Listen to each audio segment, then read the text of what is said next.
አስገራሚ ነገሮች ልንገርሽ። የትንሣኤ ዕለት ሌሊት የሚለኮሰው መብራት ከሰማይ እንደሚወርድ ታውቂያለሽ? ሰምተሻል? አልሰማሽ? ከሰማይ ነው የሚወርዱ ማለት እግዚአብሔር ራሱ ነው የሚለኮሰው።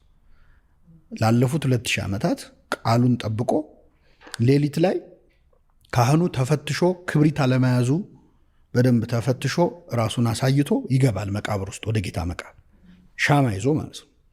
እና ሻማ ይዞ ገብቶ ሲወጣ ተለኩሶ ነው የሚወጣው። እሳት ይወርዳል። እስካሁን ድረስ አለ፣ አልቆመም። የትንሣኤ እሳት የሚለኮሰው እሱ ነው። እና ምናልባት ይሄንን በመስማት አንዳንዶቻችሁ ሊያስቆጣችሁ ይችላል። ሁላችንም የምናውቀው አንድ ታሪክ አለ አይደለ? በኢየሩሳሌም በጌታችን መድኃኒታችን ኢየሱስ ክርስቶስ የመቃብር ስፍራ ከሰማይ የሚወርድ እሳት አለ፣ እግዚአብሔር የሚለኩሰው እሳት አለ በየዓመቱ። እና ይሄ እሳት እንደው የሚያቃጥልም አይነት እሳት አይደለም። ማንም ሳይነካው ሰው ሳይለኩሰው እግዚአብሔር የለኮሰው እሳት ነው። ይሄ በየዓመቱ የሚሆን ነው ለጌታ ትንሣኤ የሚል አይነት ታሪክ ሰምተናል ሁላችንም ከልጅነታችን ጀምረን በተለያየ አብያተ ክርስቲያናትም ይነገራል። እና ይሄ ታሪክ እንደ ታሪክ ሰው ሰራሽ እንደሆነ እና እግዚአብሔር የሚለኩሰው እሳት ምንም እንደሌለና እሳቱ ይልቁንስ የሚለኩሰው በሰዎች እንደሆነ ዛሬ ከማስረጃ ጋር ልነግራችሁ መጥቻለሁ። ምናልባት ይሄንን በመስማት አንዳንዶቻችሁ ሊያስቆጣችሁ ይችላል። እንግዲህ በምሰራው በምናገረው ነገር ባትናደዱብኝ እመርጣለሁ። ኤኒዌይስ ወደ መጀመሪያው ወደ ታሪኩ ስንመለስ ታሪኩ ባጭሩ ስነግራችሁ ምንድነው ለትንሣኤ ዕለት እንግዲህ ፓትርያርኩ ምን ያደርጋሉ? የኢስተርን ፓትርያርክ ተፈትሸው ክብሪት እንዳልያዙ ወደ ጌታችን መቃብር ስፍራ ይገባሉ። ከእሳቸው ከመግባታቸው በፊት ሲል ይደረጋል። የጌታችን የመቃብር ስፍራ ይዘጋል። ልክ እሳቸው ሊገቡ ሲሉ ነው የሚከፈተው። ከዛ በኋላ እሳቸው ገብተው ጸሎት ካደረጉ በኋላ እሳት እንደሚወርድ ልብ በሉ። እሳቱ የሚወርደው እሳቸው ጸሎት ካደረጉ በኋላ እንደሆነ ይሄ የግሪክ የኢስተርንም ትራዲሽን ነው። እንደገና ደግሞ ብዙ ሰዎች ሲሉ ሰምታችሁ ሊሆን ይችላል። እሺ ይሄ ነው ታሪኩ። ስለዚህ ምን ያደርጋሉ? የኢስተርን ፓትርያርክ ይገባሉ። ከዛ በኋላ ጸሎት ያደርጋሉ። ጸሎት ሲያደርጉ እሳት ይወርዳል ከየት? ከሰማይ። ስለዚህ ይሄ ታሪክ ውሸት እንደሆነ በማስረጃ ላሳያችሁ። የመጀመሪያ ማስረጃ የምናነሳው ከራሳቸው ከኢስተርን ጳጳሳት ይሆናል ማለት ነው። ኦኬ የመጀመሪያው ማስረጃችን ራሳቸው ኢስተርኖች ይሆናሉ፣ የትራዲሽኑ ባለቤቶች ማለት ነው። ለምሳሌ የመጀመሪያው ሊቀ ጳጳስ አርክ ቢሾፕ ኬሪሊዮስ ይሆናሉ ማለት ነው። የኢስተርን ጳጳስ ናቸው እና በጣም የሚገርማችሁ ነገር ይህንን ስርዓት ገብተው የፈጸሙ ናቸው። ያ ማለት ከመግባታቸው በፊት የተፈተሹ ክብሪት እንዳልያዙ ከዛ በኋላ ገብተው ደግሞ ጸልየው እሳት ወረደልኝ ብለው ከወጡ መካከል አንደኛው ሰው ናቸው። ለምሳሌ ጋዜጠኛ ዲሜጥሮስ አሊካኮስ ይህንን ታሪክ ጥናት እያደረገ ኢንተርቪው ያደርጋቸዋል። እንዲህ ይመልሳሉ። ብፁዕነቱ እንግዲህ የዘይት ፋኖሱ አስቀድሞ ተለኩሶ እንደሚገባና ፓትርያርኩም ሻማዎቻቸውን የሚለኩሱት ከእርሱ ላይ መሆኑ እውነት ነውን? እውነት ነው። ስለዚህ ቅዱስ እሳቱ ፓትርያርኩ ሲገቡ የሚለኮሰው ሻማ የሚለኮሰው ፓትርያርኩ ከመግባታቸው በፊት ከሚበራው የዘይት ፋኖስ ላይ ነው ማለት ነው። ልክ ነኝ ብፁዕነቱ? አዎ ልክ ነህ። አንዴ አድርገውታል? አዎ አንዴ አድርገዋል። ወደ ቅዱስ መቃብሩ ሲገቡ ምን አዩ? እዚያ የተቀመጠ የተለኮሰ ፋኖስ አለ። የተለኮሰ የዘይት ፋኖሱ ወደ ውስጥ ተለኩሶ እንደሚገባና ተለኩሶ እንደሚወጣ አውቃለሁ። ዓለም ወይም ቢያንስ ነገሮችን በንቃት የሚከታተሉ እውነቱን የሚፈልጉ ታማኝ የኦርቶዶክስ ክርስቲያኖች ይህንን ማወቅ መብት የላቸውም ይላሉ ብፁዕነቱ። ነገር ግን እኔ የምነግርህ በእኛ ቤተ ክርስቲያን መጻሕፍት በፓትርያርክ መስሪያ ቤቱ ይፋዊ መጻሕፍት ውስጥ ብዙ ተጽፎ የሚገኙ ነገሮች አሉ። ብፁዕነቱ ግን የትኛውን ቦታ ላይ ስለ ተለኮሰ የዘይት ፋኖስ እኮ አይናገሩ። አዎ ግን እነሱ ተአምር አይሉ፣ ይህንን ስርዓት ነው የሚሉት። ሁሉም የጉዞ ወጪዎችና መሰል ነገሮች ላይ የቅዱስ ብርሃን ስነ ስርዓት ነው የሚሉት እንጂ ተአምር አይሉ። ምንም አይነት ተአምር የለም። እንግዲህ እንዳያችሁት ነው ገብተው እሳት ይዘው ከወጡት ሊቀ ጳጳሳት አንዱ ሊቀ ጳጳስ ኬሪሎስ እንግዲህ ምንም ተአምር የለም እና በሰው እንደሚበራ ከእግዚአብሔር ሳይሆን በሰው ናቹራሊ እንደሚበራ ራሳቸው ተናገሩ። አሁን ወደ ሁለተኛው ማስረጃ ልሂድ። እንግዲህ ሁለት አይነት ፋኖሶች አሉ። ለምሳሌ አንደኛው ይሄ ነው፣ አንደኛው ደግሞ ይሄኛው ነው።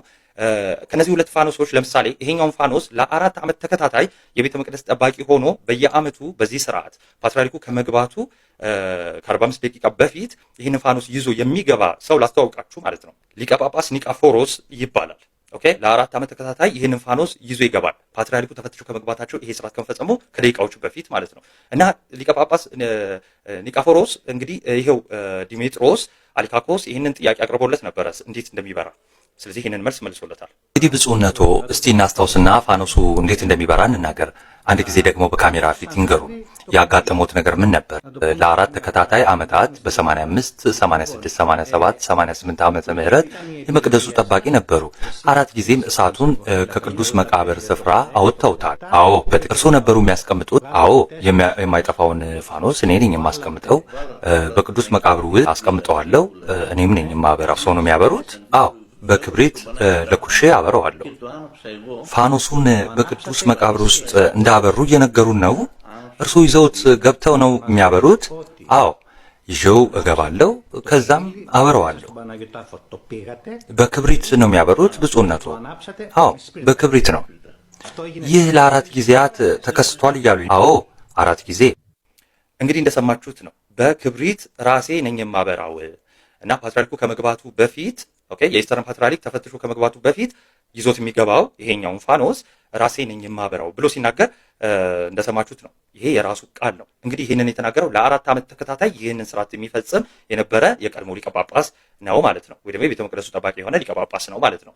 ሶስተኛ ይሄንኑ ስራ የሚሰራ አሁን ሊቀ ጳጳስ ኒቃፎሮስ የሚሰራውን ስራ የሚሰራ ሌላ ሊቀ ጳጳስ ላሳያችሁ። ሊቀ ጳጳስ አቡነ ኤስድሮስ ይባላል። ልክ እንደዚሁ ይኸው እዚህ ላይ እንደምታዩት ፓትርያርኩ ተፈትሸው ከመግባታቸው ለጸሎት ልብ በሉ። ፓትርያርኩ ተፈትሸው ሲገቡ ምንም እሳት የለም ነው። የኢስተርንም ትራዲሽን በታሪክም የሰማ ነው። እሳቱ መቼ ነው የሚወርደው እንዳትረሱ።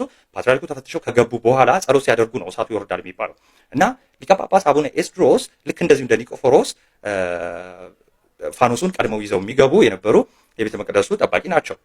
እዚህ ላይ እንደምታዩት ለኮሮናም ጊዜ እሳቸው ናቸው ይዘው የገቡት። ይኸው ቪዲዮ ላይ እንደምታዩት እኚህም አባት የተናገሩትን ላሰማችሁ። እንዲህ ብለው ኢንተርቪው ሰጥተዋል።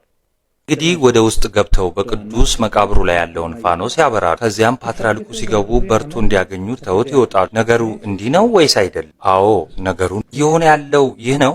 አዎ